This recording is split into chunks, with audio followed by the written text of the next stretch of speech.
Hello, and welcome to FACT's webinar, Humane Handling for Sheep and Goats, Why It Doesn't Involve Pallets, Pokers, or Pushing.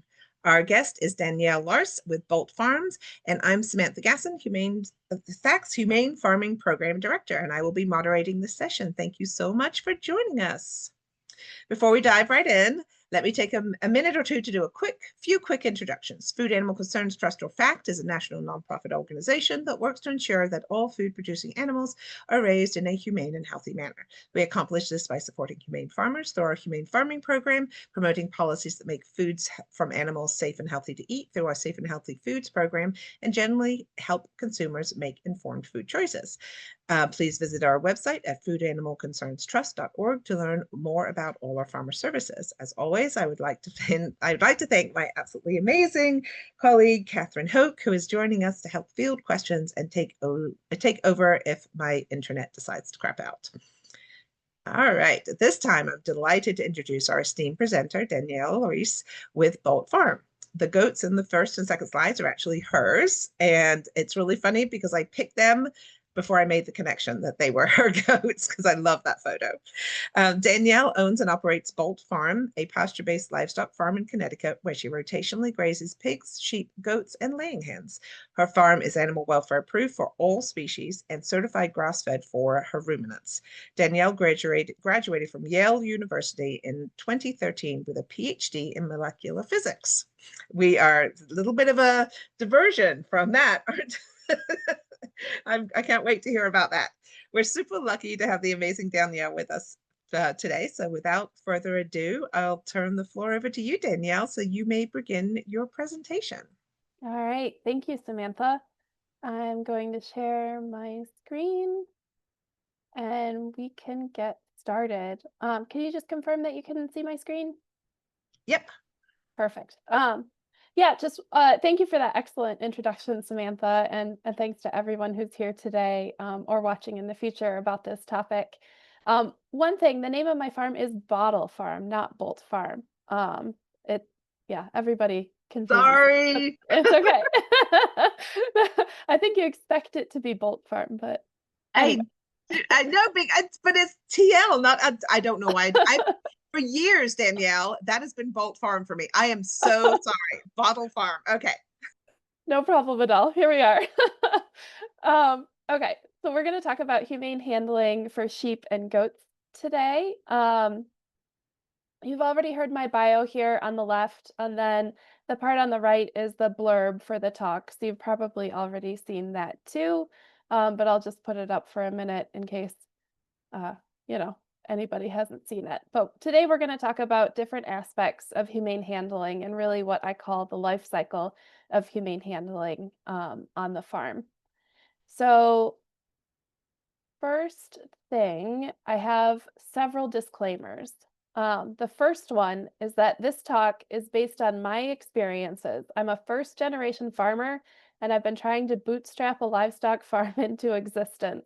I'm working on land that was not farmed recently, so I just want to put it out there. This is based on my experiences. I'm not an expert in animal science or anything like that. So there may be questions at the end that I can't answer because I just don't have that experience on my farm. The second one, disclaimer here, is that I'm going to use the phrase small ruminants, and I'm going to use that to refer to both sheep and goats. The third one is that all the pictures of animals in this talk are pictures of my farm animals, and pictures of other things that aren't animals are just pictures I found on Google. They're probably not mine. All right, so here is my outline of the talk.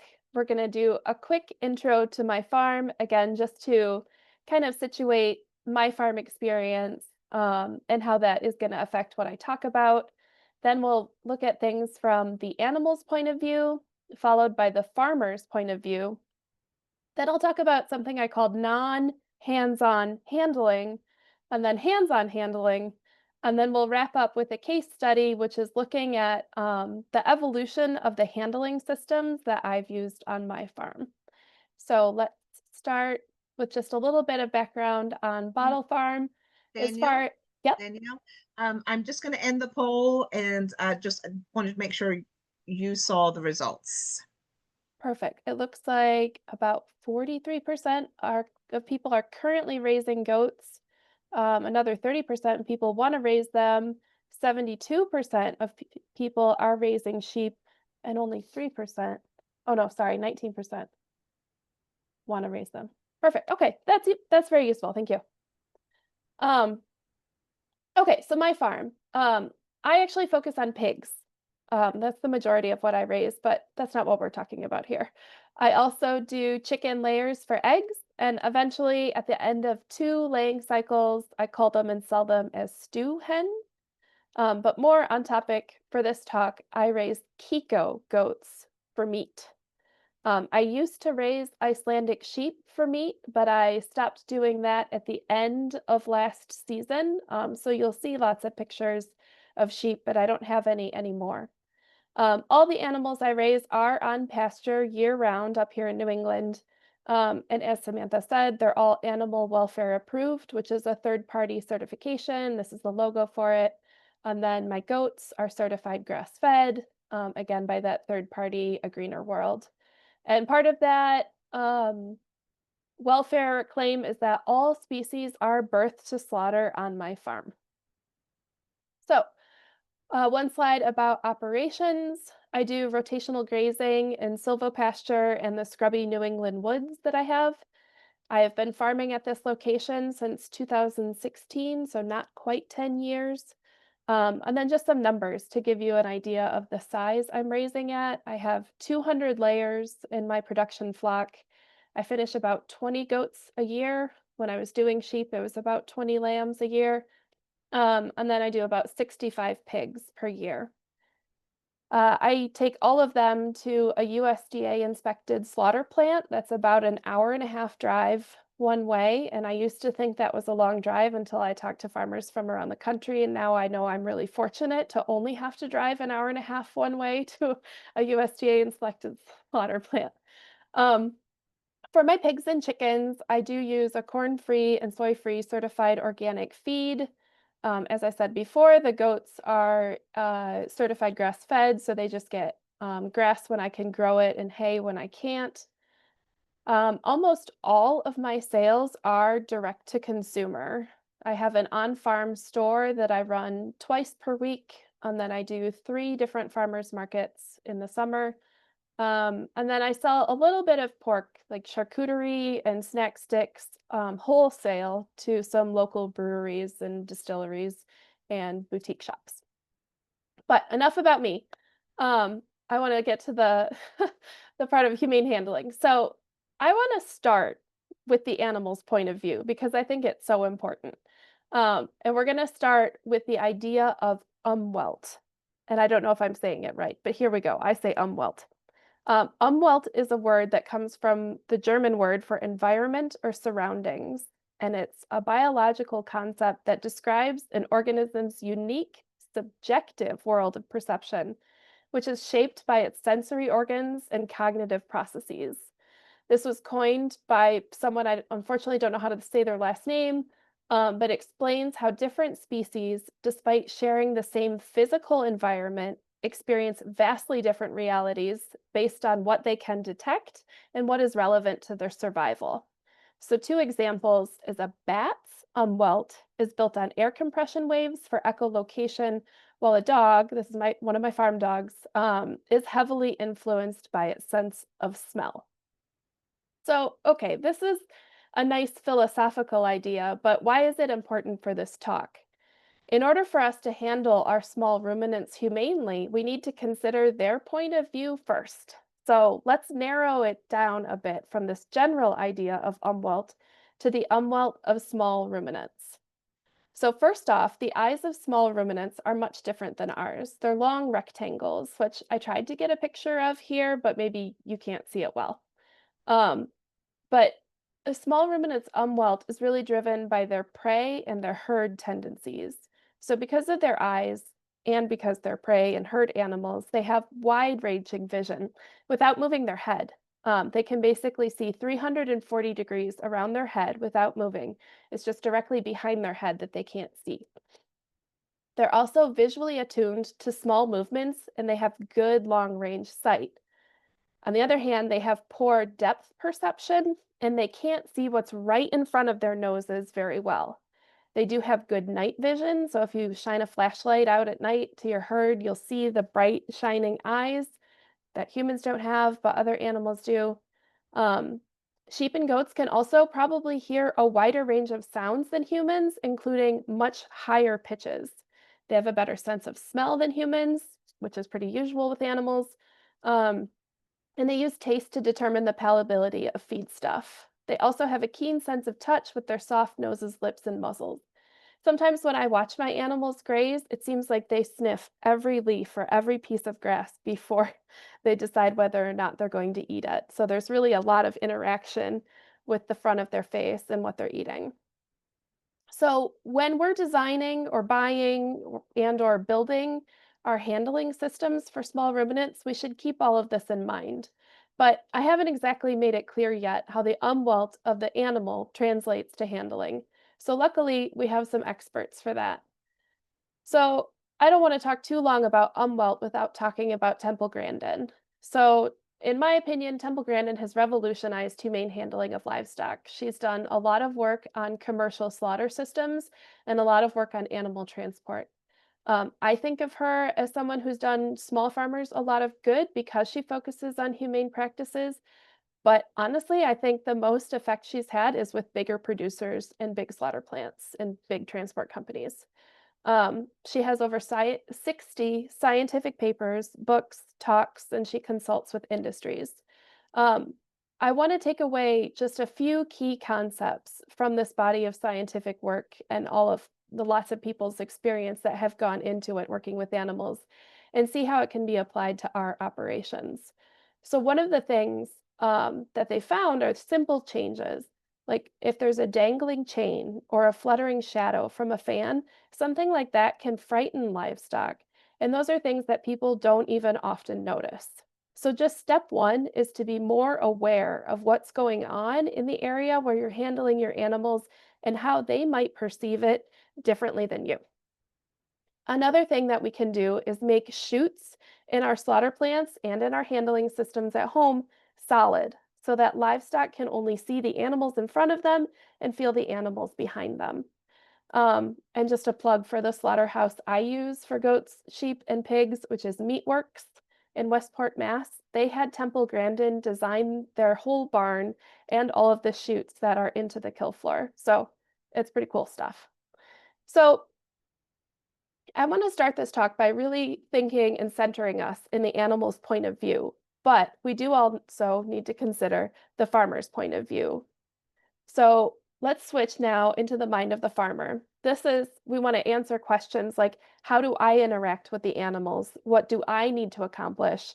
How often do I need to accomplish it? And how can I help prepare my animals for what I need them to do? So lots of things on farms happen cyclically or repeat seasonally. And I think that handling is no exception. So I think of the beginning of the life cycle of handling as starting at birth. So lambing and kidding can be stressful. I want my small ruminants to birth unassisted on pasture, but I have had to intervene once every 2 years or so. When I intervene, I start by isolating the struggling mom and any live offspring into a portable shelter so I can provide focused care and keep inquiring noses out. Then, during grass growing season, I rotationally graze my animals, so we see a lot of each other as we move every day to new pasture. To me, it's important to have a system for moving them that makes it as easy as possible since I spend so much time on this. The third thing here, health checks. By health checks, I mean handling each animal in the herd one at a time to provide some sort of care. It could be trimming hooves, checking for anemia, and deworming as necessary. The next one is slaughter. But since I take my animals off site to a USDA butcher, and we know how hard it is to get appointments, especially during the fall when grass stops growing, it's really desperately important that I get my market or harvest animals loaded on a trailer the morning I need them to load so I don't screw up my appointment. So I'm worried about transport to slaughter. So trailer training for transport is important to me.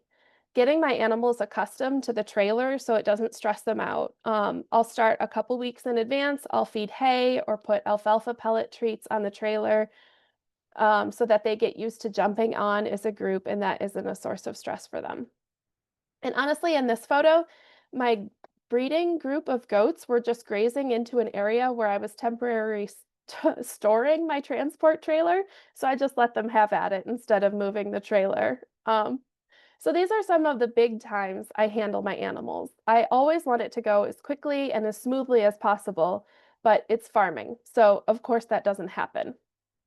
When things go badly, it's easy for me to get frustrated with the animals. But when it happens, I try to think about the umwelt and ask myself, what could the animals be responding to? Is there something that I haven't thought about or that I'm not bothered by, but is bothering them? So I like to tell myself that I'm doing continuous improvement, which is a nice way of saying that sometimes things go so badly. I think to myself, I never want that to happen again. What's going on in this picture is there's a yard around my house that I fenced for my dogs, but I added a hot electric wire to the top of it. And instead of cutting my grass, I graze the yard a few times a year.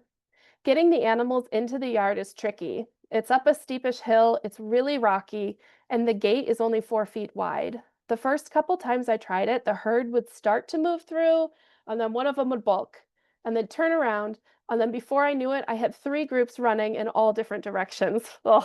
So sometimes I found it's better to push the herd from behind, but I've learned that with this specific paddock move, it's much better if I lead them through first. So I'm sure that all grazers have stories like this.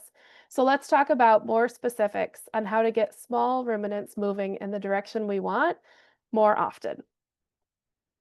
So I've given this section the rather opaque title of non-hands-on handling. What I really mean is the process of socializing small ruminants to how you're going to run things and motivating them to move pasture when you want them to. And this photo demonstrates one of my favorite strategies. I put yummy things, yummy for small ruminant things, in yogurt cups, and I keep doing it and offering it until at least my breeding females will recognize the cup, they'll approach me, and they'll eat from it. I generally use alfalfa pellets or lespedeza pellets, and those are hard, so you can also shake the cup, and it makes a distinctive enough noise that sometimes when things have gone badly and my animals are running in all different directions, if I get treats and I put them in a cup and I shake them, they'll all run towards me, but only sometimes. So here I am in this picture with another yogurt cup and a young goat, trying to convince her that I'm not as frightening as she generally thinks I am. But my thinking on this topic of non hands on handling is informed by the axiom I'm quoting here. You can't make an animal on pasture do anything she doesn't want to. What this means to me is the practical acknowledgement that if I'm out in a pasture with my small ruminants, I'm not fast enough to catch them all, or probably even some of them, and I'm not going to drag them anywhere. They're faster than me, some of them are bigger than me, and there's more of them than me. I really need to convince them that what I'm asking them to do is what they want in order for the herd to go along with it. So this means step one, getting them used to me, moving around me and how I move around them. A few times a year, usually during winter when I don't have my big male breeders in there, I'll go and sit on the ground with my breeding females and their kids and lambs. Um, and I just sit on the ground for an hour and I let them come up and sniff me. I don't do farm tours and I don't have employees. So I'm not sure how much my animals realize that there are lots of other people in the world. So if you have a big household or if a lot of people come to your farm, definitely, slowly introduce them to your animals so that they get used to the idea that other people exist. Um, I have two dogs who are pets and live with me in the house, but if I'm out on the farm, they are too, and they're off leash. So I call them my farm dogs. I spend lots of time making sure that they know about all the small ruminants and all the small ruminants know about the dogs. Um, for the tractor, I move portable rain and weather shelters with my tractor. So I lift them over fences directly into paddocks. So sometimes the small ruminants will see the tractor throughout their lives, and hopefully they don't get too freaked out the first time that they see a shelter floating overhead and then descending into their area like magic. Um, I already talked about treats. I believe in my yogurt cup method and it works for me. And the last one I have here is a shepherd's call. So this is a noise I consistently make when it's time for them to move to a new paddock or pasture. I make a clicking noise, every time we move paddocks, and I never make the noise when we're not moving paddocks. So that brings me to the next slide. Again, daily moves are a big effort time-wise, and I want them to go as quickly as possible. So I'm consistent with my shepherd's call, but I also try to time the rotations so that they're losing interest in their current paddock and the grass is greener on the other side of the fence. That motivates them to want to move for the fresh grass and new food. I think there's also some novelty in moving to another area. Goats, especially, just like to check out new trees and new rocks and new climbing opportunities. But there's also an element, I think, of familiarity, and that helps. So my older animals will remember paddocks from previous years and from previous pasture moves, and they'll remember how to maybe navigate around a fallen tree that's near the gate, for instance. When things aren't going well, it's useful to have a bond with a matriarch. When all else fails, I'll grab my goat matriarch by the horns and encourage her to follow me. If I can get her to follow, sometimes the goats, the rest of them, will often follow just because she's in charge. But for the most part, I do try to rely on trust with the animals. And I think trust with the animals means consistency. So I want them to see that moving pastures means they get nice new grass, it's not scary, and therefore we should do it every day. So when you're still developing trust and rapport with your herd, I think it doesn't hurt to bring treats, ideally in yogurt cups. Um, but you should be calm and quiet and predictable, even when things aren't going well. I really try not to frighten my herd into moving because I don't think that's the way to get them to trust me long term. And also, we can always make it easier for them to move by avoiding pinch points, by having big, wide openings for them to move through. Okay, so this wraps up my section on non hands on handling. And now we'll talk about hands on handling, the opposite. So, this is shearing or bolusing or drenching, ear tagging, all of that type of stuff. We'll start off with another nugget of farming wisdom, but this one is from my large animal vet. I was complaining to him one time that I had a sick sheep, but I couldn't catch her. And so he assured me that if you can't catch them, they ain't sick enough. So in the picture, unfortunately, this is my goat matriarch. And she's in a dog crate because she was definitely sick enough. She had found mountain laurel, which is the state flower here in Connecticut, but is also wildly poisonous to small ruminants. So she was definitely sick enough to catch. Darn. So sometimes health issues can be handled in the field, but unless you're very quick or your animals are very human friendly, you're going to have trouble catching your small ruminants. Sometimes I can use a shepherd's crook to either snare a back hoof in this side, or if I can get them to group up as a herd real tight, I can usually use the other end to loop around their horns, their head, or their neck just enough to slow them down so that I can grab a rear leg. But then it's the hard part you have to hold on as they inevitably kick.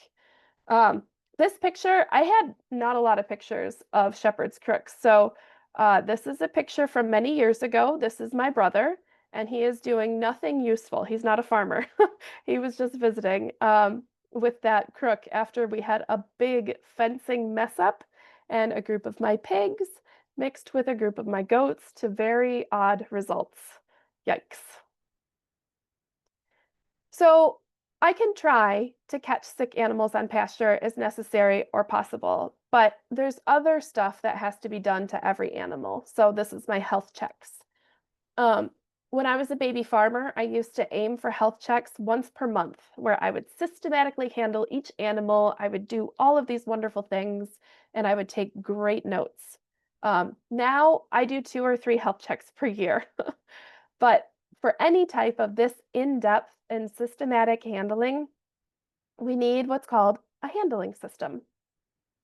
So, handling systems are made up of different components, and what handling system you need for your operation depends on what you want to do. So, the list of the goals on the left are all things I do. I trim hooves, I separate lambs and kids for weaning, I shear the sheep, I drench, and I separate breeders from market animals. The components or common components of handling systems are on the right: a force pen leading to a squeeze chute, a scale somewhere, a headlock or a tilt table, sorting gate, loading chute, holding pens, and maybe a trailer. Let's talk about the pictures. This first picture, the yellowish one, is from Temple Grandin. And yes, it has to do with cows, but let's just go with it. It's a lot harder to find pictures of small ruminant handling system explanations. So here we go. There's 2 ideas I want to highlight from this picture. The first is that from the animal's point of view, you want them to see at least 2 animals in front of them. So that means having angles and turns that are gentle enough in the system that they can still see in front of them even when they're in a turn. So if you had a sharp 90-degree turn, you can imagine that as an animal is approaching it, it'll get to a point where it can't see any animals in front of it. And then that would feel like a dead end, and probably the animal wouldn't want to move forward. It would have a fear reaction and stop or try to back up. The second point from this picture is that the turns in the system themselves make use of a familiar herd behavior called circling. If the turn can be 180 degrees, but gradual, the animals will feel like they're going back to where they came from, and that's a very comfortable feeling for them. So, incorporating these gentle turns into the system is good and works with the umwelt of the animal. This middle picture shows a small handling system for a small herd because this part back here um, is a small force pen, and that leads into a chute, which then ends in a tilt table. So the tilt table opens up a little bit, one animal goes in, it kind of snugs up to them, and then you can physically turn it so that the animal is on their side. You can access their hooves that way. You can do what certain things that you need to do. The picture on the right shows this is their holding pen, kind of hard to see. Um, and then it has a chute that leads, or sorry, a force pen that leads to a chute, but then they have a sorting gate, and then they have these 2 different pens. So this would be if they need to split their herd into 2, this would be the type of system that they need for that. So I want to look at each of these components in just a little bit more detail so we can get a better picture in our head of their purposes. So this is a picture I got from Martin Pierce Engineering. So start with the corral. This is where you would load the animals when you're starting. Then this part labeled force pen is where you can swing in some of these gates to make the area smaller and smaller. And when you do that, you can gently but firmly force the ruminants forward by just removing the space that they had available to them. So then they have to squeeze into the chute one at a time. So you need to make sure that your chute is the right size, that it's small enough so that it forces them into single file and that they can't fit more than one at a time. When the squeeze chute is properly sized, they'll end up in a nice tight line, gathering comfort or confidence from being in contact with others. Again, we have the solid panels, so all they can see is other animals and they can feel the ones behind them. So next, there's a drop gate. So by opening or closing the drop gate, it just moves up and down. You can control how many animals move forward into this next section. Also, once you've had some animals move forward and you close the gate, that will prevent them from being able to back up and out of the system if anything frightens them. So by using the any series of gates and anti-backup devices, you can move them one at a time through a scale if you want to get their weight, and into again a headlock or a tilt table, whichever is better for what you're wanting to do. And then you can send them out the sorting gate into whichever direction that they need to go. So this is a very general look at the components. These pieces can be moved around in different orders. They can be swapped out for other parts or customized for the work that you need to do with the animals. That covers kind of the very basics of components, but we still need some techniques to get our animals to move through it. This is scary stuff to small ruminants. So if you have a particularly trusting matriarch, that's great. Put her in first, put a bucket of her favorite treats in front of her, and see if anyone or everyone will follow. The next best option is if you can get anyone loaded in the chute, then get a plastic handled handling panel, pictured right here. They come in different sizes and different colors, but you could slide one in behind an animal to separate it a little from the others if you're having trouble to get anyone to move. Also, I found if you put these above stressed out animals' heads, especially young animals, it may help calm them as well while they're waiting in line, while they're waiting their turn in the chute. Again, familiarity helps. Once your adult breeders have done this a few times, if you can keep the experience positive, use treats, they may be more willing to move through as they get used to the experience. But again, if you're having trouble getting the animals moving, dragging them through by their horns will not help you in the future. It may help you right now, but it's not going to build a positive experience for them. I'll admit I do this when I absolutely must. But when somebody's, you know, not in a safe position or something's going badly wrong, I will drag them through by their horns. But it's much better to take the extra time to coax them through with treats, even though it takes longer.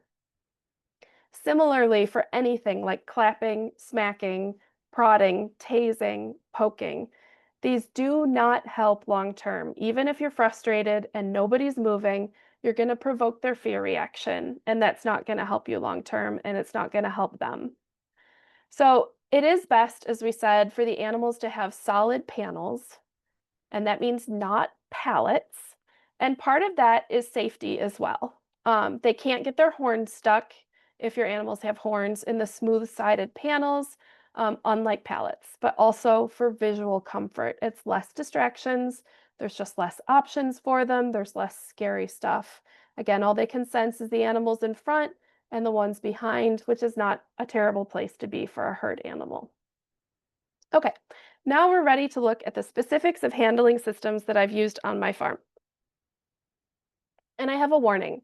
Despite the title of my talk saying that there shouldn't be pallets, pushing or poking, there are pallets involved in the first systems I built because pallets are cheap or pallets are free. And like many other fine farmers, I had very little money to put into infrastructure. So here we go. My first handling system and why it wasn't great. So this is a drone shot from directly overhead of my first handling system. I built it out on pasture next to a muddy farm access road, and the main part of it is cattle panel hung on T-posts, and then this central part of it is pallets. So I've tried to label this with the component names that we discussed, but they aren't good fits. It's difficult for me to make the force pen much smaller, and the squeeze chute is way too wide for it to function as a squeeze chute. It was more like chasing animals into the chute, opening up this wooden gate at the end, and hoping that they ran blindly into this, which is the main handling stall. So I have a few more pictures of the chute in the handling stall. Um, on the left is the exit gate from the main handling stall, and then the picture on the right shows the chute at the top leading to the wooden gate into the main handling stall. Also note that the only human entrance to the handling stall was to climb up and over the pallets and jump in. So I used this system for parts of 3 seasons. And let's talk about money, the economics of this handling system. So, pallets. I don't know what everyone's experience around the country is, but around here, if you try, you can probably find pallets for free. So, I needed about 14 to make this. Um, Cattle panel, I was using the 16-foot by 4-foot tall. Currently, these are $33. I needed 13, so that's $429. T-posts, I used 6-foot T-posts. They're currently $5.50. I needed 25. That's $138. I also had some scrap wood for connecting the pallets and for making the gates, plus all the assorted fasteners to put it together. So altogether, that's $617. These are some rough numbers, but it gives us a starting point. The corral of the system was bigger than I really needed it for my herd of about 40 small ruminants, so it could be done with less cattle panels, and that's the biggest contributor to the cost. So this is not an ideal system, but it was cheap when I first started farming and money was tight, especially for infrastructure. Um, but it's worth looking at a few more pictures from that era so you can get an idea of what handling was like. So I didn't have a headlock and I didn't have a tilt table. And when you don't have a headlock or a gate or a tilt table, the farmer becomes the headlock, as the picture on the left shows. So I would have to bodily restrain each animal and then convince someone else into doing all the handling that I couldn't do because I was holding the animal. This is tiring and it becomes dangerous, especially as my male breeders kept getting bigger and growing bigger horns. So, in the picture on the right, there's a few things to say. First, I'm rubbish at shearing sheep. So, if you're not, you're way ahead of me. Most people shear their sheep by sitting the sheep onto their butts, which puts them into a bit of a trance state. Unfortunately, Icelandics don't go into that trance state very well, so I sheared them standing up. But I don't have a way to restrain them without a headlock. So this is my breeding ram, his first fall shearing, and I have not yet succeeded in getting all of his wool off. Work in progress. Now on the left, this is my breeding ram at his second fall shearing. He's bigger, his horns are bigger, but at least I got all his wool off at once and got a breeding harness on him, making it work. The picture on the right is a 1.5-year-old male goat, so you can see from his size that the chute's size is by no means a squeeze chute. He's backed up to the entrance to the handling stall and desperately trying to ignore me by pretending to graze. So, switching gears to my first transport trailer. This is how I transported animals to the slaughter plant. Again, the bulk of the construction was done with pallets because they're free, and I used one of my trusty cattle panels for a roof, which you can see here. But I did still have to pay for the trailer itself. I didn't have one, so I had to buy new. I couldn't find a used one. So the bottom left picture shows me trailer training some of my sheep for harvest, and the bottom right shows them loaded on a rainy day. I did eventually replace the roof with plywood to help keep the inside dry. So let's look at the economics of this handling system. First thing, I had to buy a trailer. I got a 7-foot by 12-foot that has the high sides, you may have noticed. I'll point it out if you didn't. These metal, I think they're 2 foot high. Um, so the trailer itself costs $2,400. Depending on your state, there's registration, insurance. I don't know. Mine was about $300 for the first year. I'm still calling the pallets free. I have my $50 in scrap wood and fasteners to get it all together. And then I had the cattle panel cut in pieces for the roof. So this was a little bit under $3,000. Um, but okay, enough living in the past. Let's move on to my current solution. So my current handling system, and I think it's great. It has a force pen. It has a headlock. So the left picture is I'm almost standing in the squeeze chute and I'm looking through this don't back up, drop gate into the force pen. And the picture on the right is my farm partner shearing a lamb in a headlock while I feed her treats from a yogurt cup. So this is the headlock part right here. He's working on the majority of her body, and I have just her head through the headlock. A couple more pictures. On the left, you can see these two drop gates. So one right here in front of this goat and one right here in front of this little goat. So these gates delineate the scale section. So this goat right here is actually standing on the scale, and we will talk more about the scale in a couple of slides when we talk about money.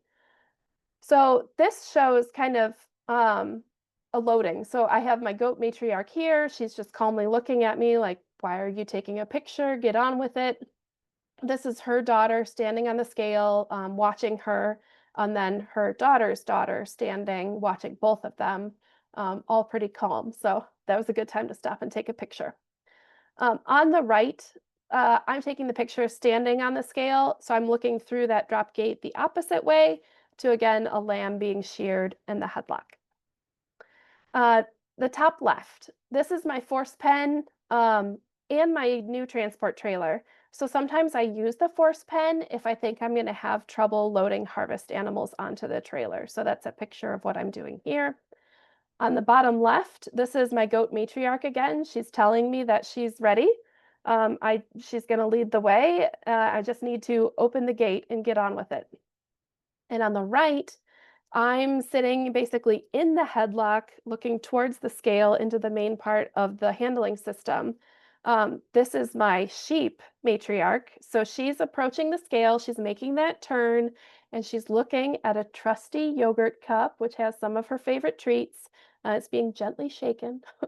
And you can also see in the corner, there's my crook, um, which I'll use to direct animals into the force pen if they need it. So the economics of this handling system, um, I the main cost for the system was $4,000. So that got me the squeeze chute, a headlock. Decided I didn't need a tilt table. Got me a sorting gate, all the in between panels, gates, connectors, all of that. It was $300 for shipping, and I really wanted a scale. I wanted it for animals, but I wanted it not just for animals. I thought it should be more versatile. I buy my pig and chicken feed in 1 ton totes, so I really wanted it to weigh up to 2,000 pounds. So I bought my scale, which is a livestock scale, but it's separately. I got it from a different company than I bought the main handling system from. So this gave me more choices on the scale. But now I do have to be more careful about making sure the scale fits and is flat under the handling system panels because they're not really made to work together. Also, my scale is in a section of the system that is longer than the scale. So it can be difficult to get the animal to hold still-ish with all four hooves on the scale. This would be easier if you have a scale in a section that's just as big as the scale, but then that means you might be buying the scale from the handling company, which might be a little more expensive. Um, Regardless, this is the fancy system I bought once I could afford it, and I had the help from Effect Fund a Farmer grant in 2019. All right, this is my current transport trailer. Uh, I think it's cute because it's only 4 feet tall. But since I only do sheep, goats, pigs, and chickens, there was no need to make it any taller. So on the left, you can see that the back door has a sliding option. And so you can slide this part over and it opens half the door. And then I have ramps that I can attach. The other option for the door is shown on the right. So this is standing inside the trailer with one of my trusty farm dogs looking out. Um, the whole back can be swung open. So that's what's happening here. And then on the bottom right, there's a middle divider and I have that in place. So this splits the front of the trailer into a front section and then there's a separate back section. So I have a mature buck back here that I don't want mixing with the animals in the front while I drive. Um, for size reference again, I can fit about 24 market weight sheep with full fleece in this. It's tight, but it's fine and it meets my animal welfare standards. But keep in mind that I was raising Icelandics and they are a small breed. So I'm talking maybe 80, 90 pounds live in this trailer, but 24 of them. Here's the economics of the transport trailer. I got it custom built. That's one of the reasons that it's only 4 feet tall. So it's $12,000. It's 6 foot wide, 12 foot long, and I said 4 foot high. It has the two compartments. They're divided by a swinging door. It has the modular back door that I talked about. You can slide open half. You can swing the whole thing open. It was delivered. I can remove the top, and then I have a flatbed, and it has a dual axle with brakes. So this is the custom trailer I got once I could afford it. It's all aluminum. In this picture, it just shows my trailer, the little one on the right. I was at a farm where I was picking up new breeding stock. They were pigs, but whatever. The point still stands. I like having the flexibility of both the sliding and swinging back door because we can do things like this. So the pigs were loaded on the other farm's trailer when I arrived. I just backed my trailer up. We opened both doors and the animals walked across. So it was easy. All right, so that wraps up my current transport trailer, and that is the end of my prepared slides. So thank you for your attention, and I would be happy to answer any questions that you have. Wonderful. Before we get started, I'm going to let Danielle have a little bit of a drink and get herself get herself situated so that she can get ready to answer some questions, and just direct everybody to please put your questions in the Q&A, which is the speech bubble with the question mark in the middle. And I am actually going to run a poll. And if you wouldn't mind answering it, that would be wonderful. It actually really helps us when we're looking at funding and when I do reporting out to our board and also to our funders. It's just really helpful to have as much information as possible and as much participation as possible. And so thank you very much. Appreciate that. I'm going to leave that up for a couple of seconds. Catherine, do you want to go first? Yeah. First question, easy one. How many acres do you farm? Good question. I farm on 41 acres. Great. All right. So this person is asking, does anybody else use a shepherd's hook or rod or staff? That maybe somebody can put that in the chat. If you use a shepherd's hook or a rod or a staff, that'd be great. So Jordan asks, I need to catch a goat to trim a horn that is at risk of growing into his head. Oh my. How do you recommend that I keep him calm before and during the process? Thank you. Yeah, I think it depends to some extent on how familiar he is with you. I think if he's just never been caught before, it's probably not possible to keep him completely calm. Um, I think depending on how in-depth the procedure is, I think it's always a little better if you can catch on pasture because then they're still at least with their mates. But if you catch them and you need to bring them into a barn or take them to a vet, I think by default that's going to be a little more stressful. So if possible, you could bring a younger animal with him. That kind of sounds like a goat rodeo, but not being alone will generally help. But I think it's hard. I think one of the things that when I reflect on my handling of animals, we try to make this as good as possible for them, but with something like that, it's not going to be perfect. No, but that sounds like that's pretty dangerous situation. Yeah. All right. Is it your turn, Catherine? I've lost track already. Yeah. So we had a couple of questions about your current handling system. One, which is what is the brand name of your chute and scale? The chute, like the main system is DS livestock, and the scale, sorry, I don't remember. That's all right.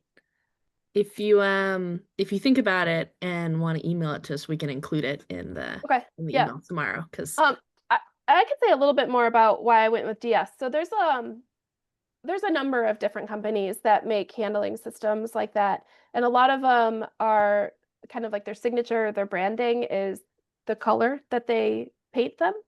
So there's like a green company and a blue company and a red company. But I actually went with the non-painted company. And that's partly because the whole system is galvanized. And so I was interested in having that just for longevity, especially because my system is totally modular. And every once in a while I move it around, but mostly it just stays where it stays by my force pen. And part of it is outside.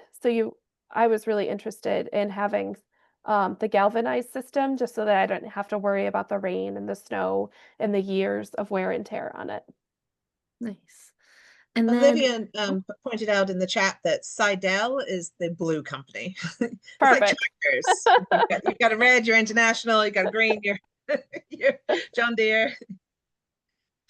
another question we had about your handling system is, since there's such a variation in goat sizes, especially when weaning, what width have you had success with? I'm assuming that's referring to your squeeze chute. Yeah. Or- So let me actually back up my slides to show there are, And you're not actually sharing your screen right now, just FYI. great point. Thank you. She is. I can Really? see it. Oh, I don't see it. Oh, I must have done something funny. Oh, sorry, that's on me. No worries. So you can kind of see it here a little bit. So basically this, how do I describe this? This side of the squeeze chute is straight vertical. And then this side, it like kind of leans in. And so this is built into the system. So basically this cross piece here, that's a support, has 4 different spaces where you can connect the panel to. So this one on the left side, as we're looking at it here, I'm using the further out connector point. And so you can see that this is the little bit further in connector point that I'm not using. But on the right side, I'm using the further in connector point and not the further out one. So I think the options are the further out one is 24 inches and the further in one is 18 inches. So that allows for that girth factor. Yeah. And how easy is it to change that in midstream? So if you've got one big goat, the next one's a teeny goat, is it easy to move that panel and put it in the next slot? It really is. So I Oh, don't great. know how well you can see it, but there's basically, these are called pins. And this is the only thing that connects it. So this pin is a metal rod that goes all the way from here, all the way down. And it's keeping this panel connected to this connector on the drop gate. So all I need to do is lift this pin out. And then I can just kick this panel back to the further out connector and then drop the pin back in. I love it. And it looks like you can do that on the other side as well. What made you Absolutely. decide not to go with a tilt table? So I'm actually, I have been raising sheep for over 20 years. And I have always done get them into a smaller area. Somebody holds them. Somebody does what needs to happen. And I'm getting old. I don't want to do that anymore. I want a nice handling system, but I want a tilt table because I like the idea of it. So what made you decide not to get a tilt table? Was it just cost, or was it just like they break down or something easily? No, it was mostly cost. And I think also because shearing is so difficult for me, I really wanted the headlock because I knew that I have to have my Icelandic standing in order to shear them. So I was just going to get a headlock or a tilt table, and I knew I needed the headlock for shearing. So I just didn't get the tilt table. Yeah, mine are hair sheep, so I don't have to worry about shearing. But Nice. all right. Okay. Can I do just a quick plug for our scholarship program? Just a heads up that I've seen a lot more people apply for scholarships for programs on humane sheep shearing. It seems like places like Cornell and otherwhere are offering them. If you find something like that, and it's a course you want to take, apply for our scholarship program because we would love to help you get that education. Yeah, I would definitely condone doing that. Yeah, I think to everybody in the chat.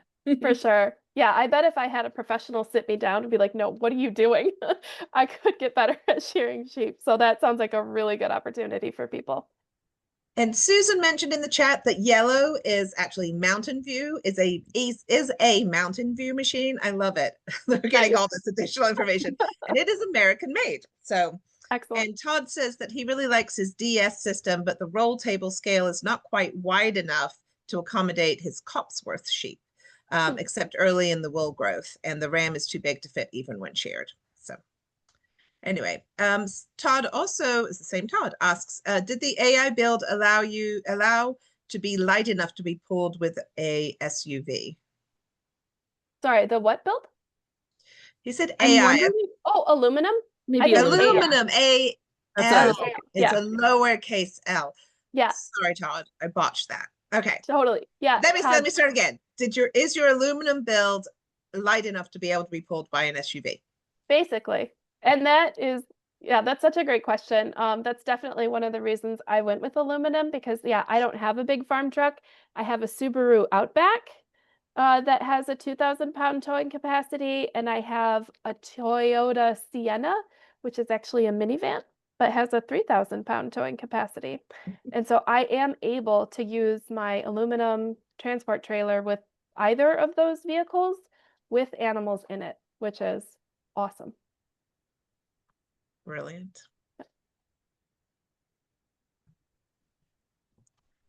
All right. Oh, The yeah. Amy Yeah, yeah. asks, why did you stop raising Icelandic sheep? Was handling a factor? It, yeah, that's a really hard question. I think for me, the way I would summarize it is that I had difficulty because they always have wool on identifying when I was having a health issue, which was basically always a parasite issue or a worm issue. I find with my goats, because I can see more of their body, I can detect when one member of the herd is struggling much earlier. And because my sheep were just so woolly, like Icelandic sheep have to be sheared twice a year, they're just always woolly. I didn't have that visual feedback, and it was difficult to handle them on pasture to, do a body condition score, even as I'm walking by or something. Um, so I think it was really them having wool cut down on the visual feedback that I have on their body condition, and that made it difficult for me to intervene in a timely manner when they were having difficult with trouble with parasites so that I could have good health outcomes. AKA, I was more likely to lose sheep to parasites each year than I was to goats. Yeah, that's interesting. I'm raising hair sheep. I'd never thought about that, but yeah, of course. How could you possibly see? Because that's what I do. When you do a visual check, you're looking at hindquarters. You're looking for any kind of bony looking kind of, yeah. All right. So somebody would like to know, can you talk about your system for moving daily and grazing? Sure. I make use of a lot of electronet. So I have a permanent perimeter fence around my farm, and then I also have some semi-permanent, like big paddocks. And then I take either Premier One electronet and make a day-sized paddock using that. Or more recently, I've started getting the Gallagher Smart Fence 2, which I think is a little controversial. Not everybody likes it. I love it. I think also possibly because I have a lot of like scrubby wooded areas. Um, and if you've tried to use a lot of 180-foot electronet in scrubby wooded areas, it's kind of a painful experience. So I find the combination of my electronet in my more like open pasture areas, and then the smart Gallagher Smart Fence 2 in my more scrubby wooded areas work pretty good for me. Yeah, we're getting quite a few questions about the recording. I will send out an email tomorrow with links to the recording to everybody. All right.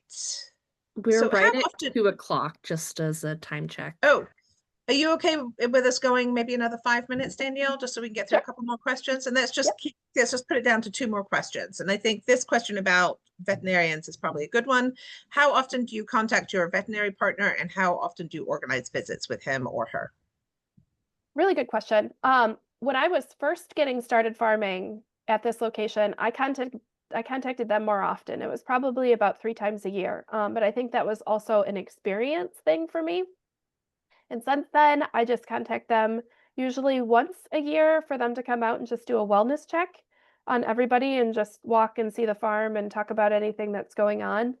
And the vet has given me the feedback that that's kind of the trend that they see with a lot of their clients, that in the first couple of years where it's kind of like, I've never seen this before. I've never seen this before, that they get calls much more often. And then after you've been doing it for a couple of years, especially if you're still, you're sticking with the same animals and kind of the same environments, then when it happens the next year, you're like, oh, I've seen this.